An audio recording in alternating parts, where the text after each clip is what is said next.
Welcome to this episode of the Ward's Intelligence 6-Minute Webinar. I'm Erin Sundy, Senior Analyst, and today I'll go over some highlights of our Fuel Economy Index.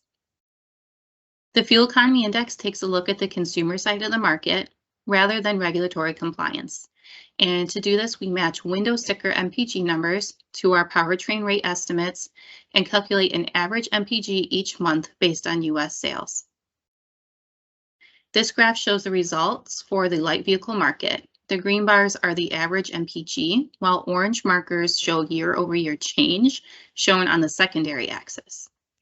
The effects of the pandemic resulted in U.S. sales volume dropping around 15% from 2019 to 2020 as both supply and demand were restricted.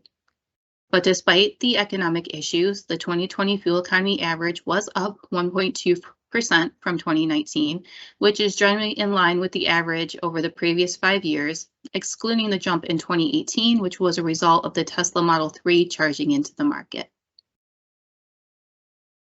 Cars used to dominate the industry, but now account for roughly only a quarter of new light vehicle sales. Looking at cars, 2020 showed a small decline, while in the past there's been at least a 1% improvement each year.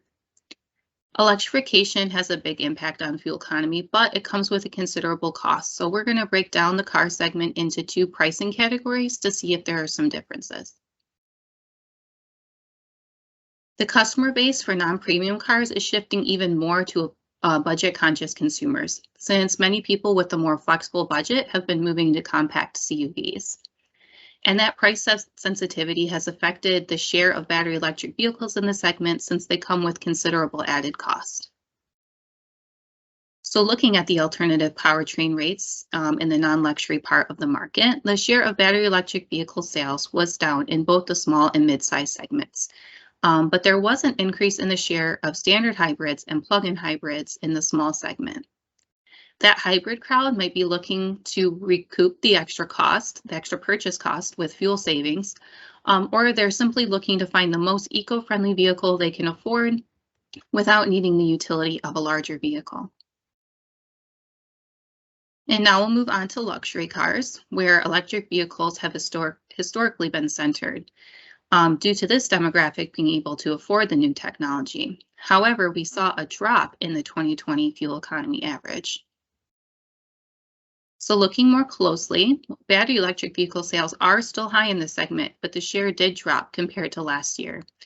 Plug-in hybrid rates also declined, and the small rise in regular hybrids was not enough to make up the difference.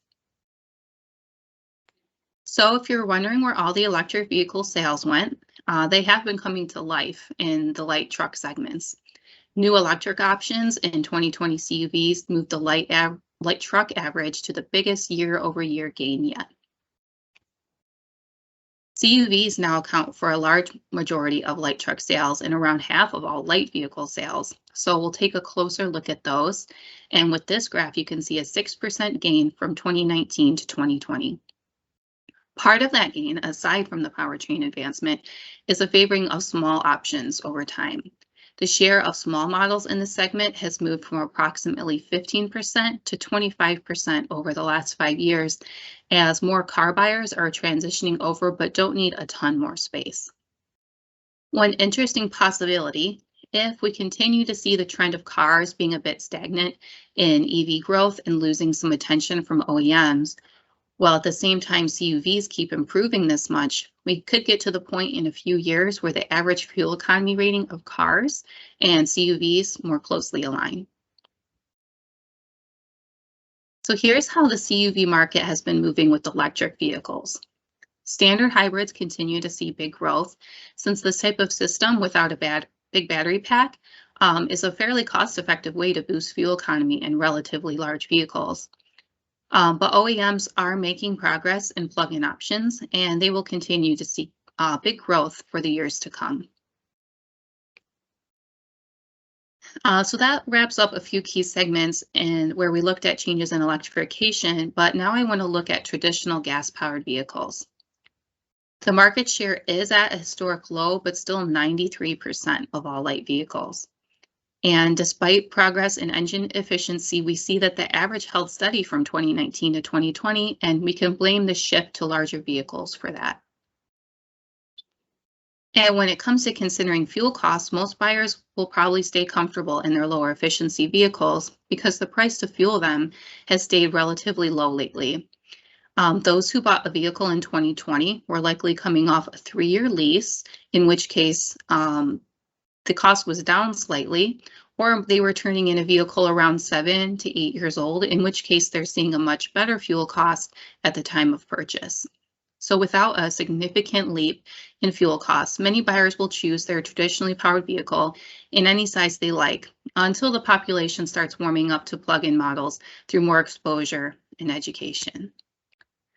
So that wraps up my presentation today. Thank you for watching this episode of the Words Intelligence 6-Minute webinar. And please check out our other videos and stay tuned for more.